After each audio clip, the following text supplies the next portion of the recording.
Proyek yang paling tidak mungkin dikerjakan sampai akhir masa jabatan walaupun ditambah 1 kali lagi hingga 3 masa jabatan adalah tidak mungkin jadi atau tidak mungkin bisa membangun ibu kota baru di Penajam, Kalimantan Timur. Ada lagi yang sulit dilaksanakan, yaitu membangunnya mungkin bisa, namun ruhnya tidak akan dapat. Ruh atau semangat mengapa penduduk pindah ke Penajam Kaltim, ibu kota yang katanya kota baru tersebut. Pertanyaan sederhana, apa karena pekerjaan? Cukup memindahkan manusia ke tempat yang baru. Dalam catatan sejarah umat manusia, migrasi perpindahan tempat hidup adalah karena harapan hidup lebih baik dari tempat yang lama. Lebih baik, lebih mudah, lebih aman, lebih sehat, dan banyak lagi semangat hidup yang akan didapat karena harapan baru. Sekarang, harapan apa yang bisa didapat di sana? Seperti banyak yang komentar, kalau begini-begini aja cara kelolaan negaranya, gua pindah ke negara lain aja nih, gua tinggalin dulu nih Indonesia. Ada banyak kalimat itu terdengar oleh kita beberapa tahun ini karena sesaknya, sulitnya mencari kemakmuran di negara tetangga kita ini yang karena pejabat utamanya mengendalikan jalannya bernegara padahal dia tidak dipilih oleh rakyatnya. Karena hilangnya harapan di negara sendiri dan banyaknya peluang di negara lain,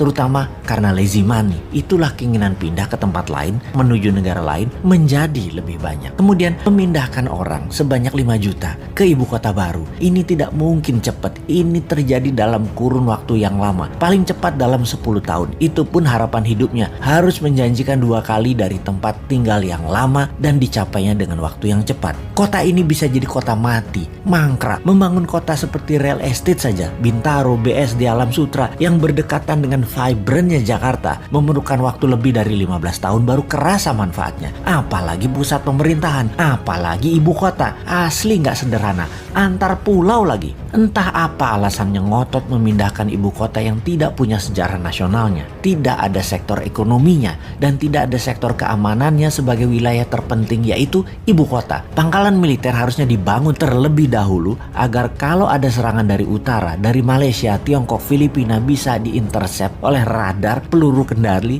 dan jet tempur yang pangkalannya harusnya di sekitar utara Penajam, bisa di Balikpapan atau Samarinda. Kekuatan tempurnya harus naik 10 kali lipat dari kekuatan militer sekarang yang ada di Kalimantan Timur. Dan dari pemikiran calon presiden 2024 yang saat ini menjabat Menhan, kayaknya nggak ada agenda melindungi ibu kota baru Penajam dianggarkan dan direncanakan dalam buku putih Kemhan sampai tahun 2024. Banyak orang jadi meragukan kemampuannya mengelola negara secara utuh ke depannya. Yang paling berat adalah strategi keuangan pemerintah ala kelolaan sekarang yang selalu berhutang itu. Hutang kalau untuk hal yang produktif masih mending. Membangun ibu kota itu produktifnya di mana? Ibu kota itu bukan profit center tetapi cost center. Jadi lupakan proyek ibu kota yang hanya pencitraan dan jargon.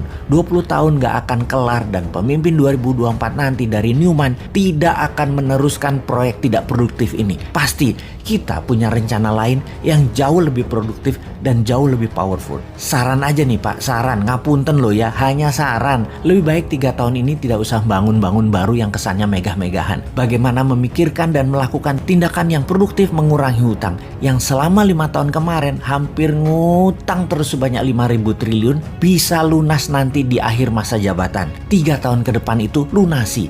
Biar pemimpin ke depan ringan menjalankan strategi bernegara untuk Indonesia menjadi negara superpower tahun 2045. Jangan minta jabatan 3 kali deh solusinya.